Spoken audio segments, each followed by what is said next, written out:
হয়, আমি ইয়াত আজি উপস্থিত হৈছোঁ এই স্থানত য'ত অচ্যুত লকৰদেৱৰ নামত এটা প্ৰেক্ষাগৃহ বা ৰংগমঞ্চ এটা নিৰ্মাণৰ বাবে আগবাঢ়িছিল কাম আৰু ইয়াত ধন আবণ্টন দিয়া হৈছিল। কিন্তু পুঁজি আবণ্টন দিয়াৰ পিছতো আজি প্ৰায় 6 বছৰ হৈ গ'ল এই প্ৰেক্ষাগৃহটো নিৰ্মাণ সম্পূৰ্ণ নহ'ল।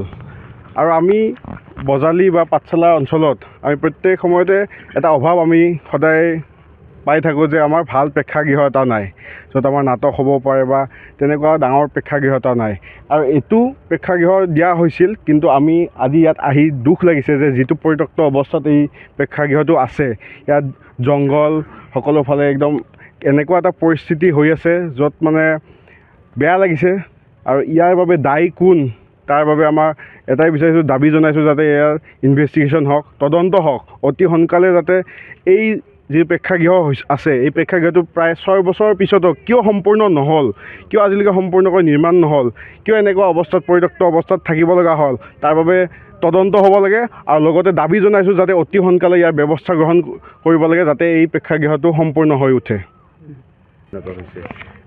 চাওক, ভ্ৰাম্যমাণৰ জনক বুলি আমি যিগৰাকী ব্যক্তিক আচলতে আমি পূজা কৰোঁ, অচ্যুত লহকৰ, তেখেতৰ স্মৃতিত এই এটা ভৱন এটা তেখেতৰ নামত এইটো এটা আবণ্টন কৰা হৈছিলে, এটা পুঁজি এটা আবণ্টন কৰা হৈছিল তেখেতৰ স্মৃতিত যাতে এটা প্ৰেক্ষাগৃহ বনাব পাৰে, যাতে এই পাঠশালাৰ ল'ৰা ছোৱালী, বজালীৰ মানুহে, বজালীৰ ৰাইজে ইয়াত বিভিন্ন ধৰণৰ অনুষ্ঠান প্ৰতিষ্ঠান ইয়াত অনুষ্ঠিত কৰিব পাৰে। কিন্তু ইয়াৰ নামত আবণ্টিত ধন পুঁজি কি ধৰণে ব্যৱহাৰ হৈছে সেয়া আপোনালোকে নিশ্চয় আহিলে ইয়াত দেখা পাব। কিয়নো এইটো এটা প্ৰেক্ষাগৃহ বৰ্তমান পৰিণত হৈছে গোহালিত পৰিণত এইটো এটা প্ৰেক্ষাগৃহ, যিটো এটা আচলতে আমাৰ শ্ৰদ্ধাৰ অচ্যুত লকৰদেৱকো এটা চূড়ান্ত অপমান কৰা হৈছে, বজালীবাসী ৰাইজক এটা অপমান কৰা হৈছে।